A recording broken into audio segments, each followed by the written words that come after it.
Hello guys, good morning. সকালবেলা ঘুম থেকে উঠেই বারান্দায় চলে গেছিলাম, আর আজকে না অনেকগুলো ফুল ফুটেছিল, দেখেই মনটা খুব খুশি হয়ে গেল। আর ঠাকুর ঘরের লাইটটা অফ করলাম। তোমরা আজকে জাস্ট ওয়েদারটা দেখো। আমি এখানে দাঁড়িয়ে দাঁড়িয়ে একটাই কথা ভাবছি, এরা কি ঠেলায় পড়েছে বলো তো। না, আমি যতদূর জানি ঠেলায় না পড়লে বিড়াল গাছে ওঠে না। আর এই যে দিদার বাড়ি থেকে বাড়ি ফিরছিলাম, বাড়ি ফিরেই কুমড়ো কেটে নিয়েছি আর চাল ধুচ্ছি, চটপট সেদ্ধ ভাত বসিয়ে দিয়েছি। যদিও আমি কুমড়ো খাই না, আর কুমড়ো দিয়ে কি করব সেটাও বুঝতে পারছি না। তারপর আজকে লাঞ্চে ছিল আলু সেদ্ধ, ডিম সেদ্ধ আর ডাল।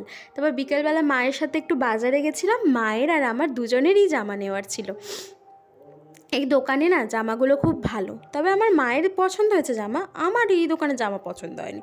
তোমরাও কি আয়না দেখলে এরকম ঢং করো? কমেন্ট করে জানাও তো আমাকে।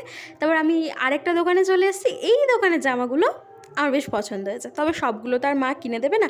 আমি যদিও পুরো দোকানটা কিনতে চাই, মা কিনে দেবে না, একটাই কিনে দিয়েছে। আর এই যে কুকুরটা,